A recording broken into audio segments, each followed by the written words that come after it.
അല്ല ഗൈസ്, നാഗസൈരന്ധ്രി ബാബുസ്വാമി അല്ലേ, ഭയങ്കരമായിട്ട് ട്രോളുകൾ ഇപ്പോൾ സോഷ്യൽ മീഡിയയിൽ വന്നുകൊണ്ടിരിക്കുന്ന ഒരു ജോഡിയാണ്. അതിലെ നാഗസൈരന്ധ്രി ബാബു, അത് കാണാത്ത ആളുകൾക്ക് വേണ്ടിയിട്ടാണ് പറയണത്. നാഗസൈരന്ധ്രി ഈ പറഞ്ഞ ബാബുസ്വാമി എന്ന് പറഞ്ഞ വിവരമൊക്കെ അടുത്തിട്ട്, ബാബുസ്വാമി എൻ്റെ ആശ്രമത്തിൽ വന്നിട്ടുണ്ട്, നല്ല മനുഷ്യനാണ്, ഞങ്ങൾ നൃത്തം ചെയ്തിട്ടുണ്ട് ഇതൊക്കെയാണ് പറയണേ. അപ്പോൾ പലരും അതൊരു സെക്ഷുവലായിട്ടുള്ള രീതിയിലൊരു ടോണിലൊക്കെയാണ് ആ ഒരു സംഗതി അവതരിപ്പിക്കുന്നതൊക്കെ. അഖിൽമാരവരൊക്കെ ചുണ്ടൊക്കെ കടിച്ചിട്ടൊക്കെയാണ് ആ ഒരു സംഗതി അവരൊരു ഫണ്ണായിട്ട് കരുതിയതാവും. എനിക്കെന്തോ അത് അറിയില്ല, അത് ഓരോരുത്തർ ഓരോ രീതിയിൽ പ്രതികരിക്കുക അല്ലേ, അത് ഇത്രയേ ഉള്ളൂ. അപ്പോൾ ഞാൻ പറഞ്ഞൊരു സംഗതി, ഇതിലെ ആ വീഡിയോ കണ്ടപ്പോൾ ഞാൻ ആലോചിച്ച്, ഇവർ ആൾദൈവങ്ങൾ ലെവലിൽ എല്ലാ തരത്തിലും പോയോ എന്നൊരു എത്തിച്ചേർന്നോ എന്നുള്ളൊരു ഡൗട്ടിൽ ഉണ്ടായിരുന്നു ഗൈസ്. അത് അറിയില്ല എന്തായിക്കോട്ടെ. പക്ഷേ നാഗസൈരന്ധ്രി എന്നുള്ള അവരെ കുറിച്ച് പറയുമ്പോൾ എനിക്ക് ഒന്ന് രണ്ട് കാര്യങ്ങൾ പറയണമെന്ന് വിചാരിക്കുന്ന കേസ്. അതിന് വേണ്ടിയിട്ടാണ് നമ്മൾ ഈ വീഡിയോ ചെയ്യുന്നത്. അതായത് നാഗസൈരന്ധ്രി ഇന്ന് നമ്മൾ അറിയപ്പെടുന്ന നാഗസൈരന്ധ്രി ദേവി, അങ്ങനെ പല പേരിൽ അവർ വിളിക്കുന്നുണ്ടില്ലേ. എന്നെ ഞാൻ ഷാരൂഖ് ഖാൻ എന്നും അമിതാഭ് ബച്ചൻ എന്നും എന്ത് വേണമെങ്കിലും വിളിക്കും എന്ന് പറഞ്ഞ പോലെ. അപ്പം അവരെന്തായാലും പന്തളം കോളേജിലല്ലേ പഠിച്ചിട്ടുണ്ടായിരുന്നു.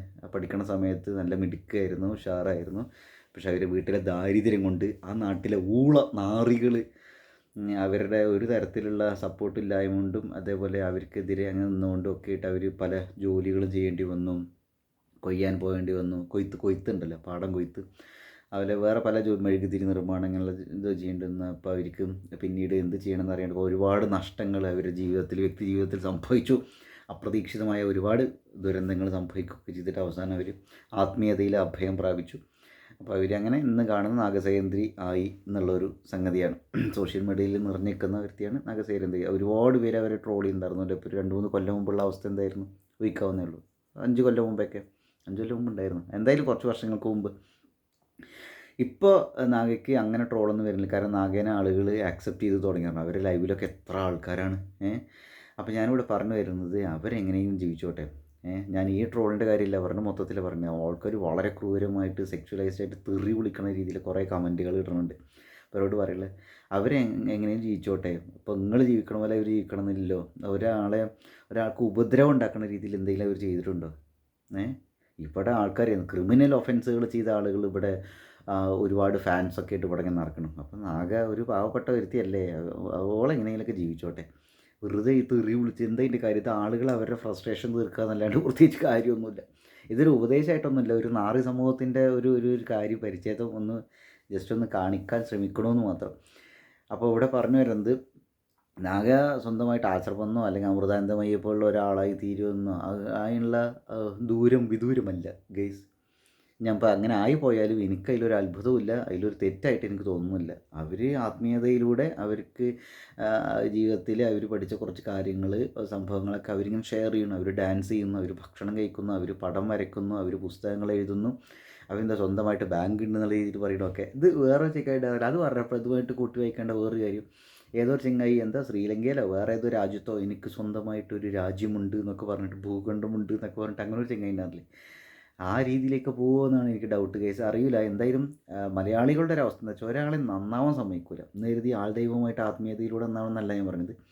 അവർക്ക് സമാധാനം കിട്ടുന്ന രീതിയിൽ, ഒരാളെ ഉപദ്രവിക്കാത്ത രീതിയിൽ ഒരാൾ ജീവിക്കുകയാണെങ്കിൽ അത് ചെയ്യാൻ മലയാളികൾ സമ്മതിക്കൂല എന്നാണ്. മലയാളികൾക്ക് എപ്പോഴും പട്ടിപ്പണി എടുക്കണം, പെണ്ണാണെങ്കിൽ എന്താ പറയുക വീട്ടിൽ കുലസ്ത്രീയായിട്ട് ഇങ്ങനെ ഇരിക്കണം, അല്ലെങ്കിൽ ഒരാണിൻ്റെ അടിമയായിട്ട് ഇങ്ങനെ ജീവിക്കണം. സോഷ്യൽ മീഡിയയിലൊക്കെ വലിയ രീതിയിലൊക്കെ വന്നിട്ടുണ്ടെങ്കിൽ അവളെ കുറ്റം പറയണം, അല്ലെങ്കിൽ എന്താ പറയുക അവളെ ഒരു സെക്ഷൽ ഒബ്ജക്റ്റായിട്ട് കാണണം. ഇതൊക്കെയാണ് പൊതുവേ സദാചാര മലയാളിയുടെ പൊതുബോധത്തിലുള്ളത് തോന്നുന്നു കേസ്. എന്തായാലും നാഗ അതിനെയൊക്കെ ബ്രേക്ക് ചെയ്ത് വന്ന ഒരാളാണ്, അതിലൊരു സംശയമില്ല. എന്തായാലും നാഗസൈരന്ധ്രി ദേവിയോ നാഗചേച്ചിയോ നമ്മുടെ നാഗേച്ചി ആരായാലും ശരി, ആ ഒറ്റ വ്യക്തി ആളെന്തായാലും മിടുക്കിയായിരുന്നു. പക്ഷേ അവരുടെ ജീവിതത്തിലെ കുറേ സാഹചര്യങ്ങൾ മൂലം അവരിങ്ങനെ ഇതാണെന്ന് എഴുതിയിട്ട് അത് മോശമെന്നൊന്നും പറയാൻ പറ്റില്ല. ഇപ്പോൾ ഒരാൾക്ക് പല ആത്മീയമായ പാതയിൽ പോകുന്ന ആളുകൾക്ക് അവരുടേതായ രീതിയിൽ ഒരു വേഷമായിരിക്കും, ഒക്കെ ആയിരിക്കും. അപ്പം ഇന്നത്തെ ഇന്ത്യൻ ഭരണഘടന അനുസരിച്ചിട്ട് നമുക്ക് ഇഷ്ടമുള്ള പോലെ ഒരാൾക്ക് ബുദ്ധിമുട്ടില്ലാത്ത രീതിയിൽ ജീവിക്കാൻ എല്ലാവർക്കും അർഹത ഉണ്ട്. അപ്പം അങ്ങനെ നോക്കുമ്പോൾ അവർ ജീവിച്ചോട്ടെ, പാവം.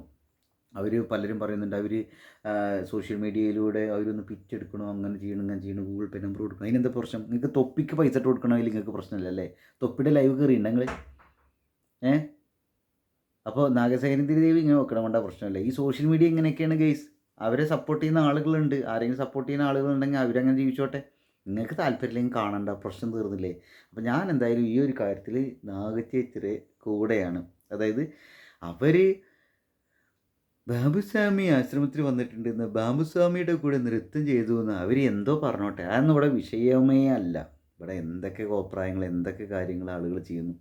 പിന്നെ നമ്മളെപ്പോഴും ഒരു കാര്യം പറയുമ്പോൾ, ഇപ്പോൾ ഞാൻ പറയുന്ന ഒരു കാര്യം ചിലവർക്ക് കോപ്രായി ആയിട്ട് തോന്നാം, ചിലവർക്ക് അത് നല്ല രസമായിട്ട് തോന്നാം. അതൊക്കെ ഓരോരുത്തരുടെ ഒരു വൈബ്, അവരുടെ ഒരു മാനസികാവസ്ഥ, അപ്പോഴത്തെ ഒരു സാഹചര്യം, അവരുടെ ഒരു ചിന്തയും ആർട്ടിസ്റ്റിക്കായ മൈൻഡ് സെറ്റ് എത്രത്തോളം ഉണ്ട്, അതിനനുസരിച്ചൊക്കെ ആയിരിക്കും. എന്തായാലും ഞാൻ ആലോചിക്കുന്നത്, നാഗചേച്ചിക്ക് അധികം വൈകാണ്ട് ഒരു സിനിമയിൽ അല്ലെങ്കിൽ ഒരു ഷോർട്ട് ഫിലിമിലൊക്കെ മ്യൂസിക് ആൽബത്തിലൊക്കെ ചാൻസ് കിട്ടാനുള്ള സാധ്യത ഉണ്ട് തോന്നുന്നു. അവരൊക്കെ നല്ല രീതിയിൽ ആളുകൾക്ക് ആ ഒരു രീതിയിൽ കലാപരമായിട്ട് ഉപയോഗിക്കാൻ പറഞ്ഞാൽ നെഗറ്റീവായിട്ട് ഞാൻ പറയണതല്ല, വിനിയോഗിക്കാം എന്ന് തോന്നുന്നു കേസ്. അവരെക്കുറിച്ച് ഒരു ഷോർട്ട് ഫിലിം ചെയ്തത് കാണൂല ആൾക്കാർ. നല്ല അടിപൊളിയായിരിക്കും. പിന്നെ അവർക്ക് കുറച്ചും കൂടി അടിപൊളിയായിട്ട് ഇൻ്റർവ്യൂസ് ഇപ്പോൾ times of Hindi, the Hindu, അങ്ങനെ എന്തെങ്കിലും പ്ലാറ്റ്ഫോംസൊക്കെ ചെയ്യുകയാണെങ്കിൽ അടിപൊളിയാവും തോന്നുന്നു കേസ്. അല്ലാണ്ട് ഇപ്പോൾ യൂട്യൂബ് ചാനലുകൾക്ക്, കുഞ്ഞു കുഞ്ഞു യൂട്യൂബ് ചാനലുകൾക്കൊക്കെ ഒരു ഇൻ്റർവ്യൂ ഒക്കെ കൊടുക്കണ്ടില്ലേ. അപ്പോൾ അതിനപ്പുറത്തേക്ക് കുറച്ച് സീരിയസ് ആയിട്ടുള്ള ടോക്സ്. ഇപ്പോൾ ലെന ബുക്ക് ഇറക്കിയപ്പോൾ ഒരുപാട് ആളുകൾ എയറിലാക്കിയോളെ. പക്ഷെ എന്താ ഉണ്ടായത്? സംഭവം എന്താ ഉണ്ടായത്? ആ ബുക്ക് ഒരുപാട് പേര് വായിച്ച്, ആ ബുക്ക് വായിച്ചിട്ടാണ് അവരുടെ ഇപ്പോഴത്തെ ഹസ്ബൻഡ് വന്നത്, പ്രപ്പോസ് ചെയ്തത് എന്നൊക്കെ പറയുന്നു. നല്ല സയൻറ്റിഫിക് ടെമ്പറിൽ ശാസ്ത്രജ്ഞനോ റോക്കറ്റുമായി ബന്ധപ്പെട്ട എന്തോ ഒരു സംഗതി ചെയ്യുന്ന ഒരാളാണ് ലെനയുടെ കെട്ടിയ, അല്ലേ, ISRO എന്തോ ആണ്. അപ്പോൾ ഞാനിവിടെ പറഞ്ഞത്, അപ്പോൾ ഇതേപോലെ നാഗസൈരന്ധ്രിക്ക് എല്ലാവരിലും ഒരു ദൈവാംശം ഉണ്ടെന്ന് വിശ്വസിക്കുന്ന ഒരാളാണ് ഞാൻ. അപ്പം നാഗജിക്കും ഇങ്ങനെ കുറേ കാര്യങ്ങളൊക്കെ പറയുന്നുണ്ടാവും, നാഗയ്ക്കൊക്കെ.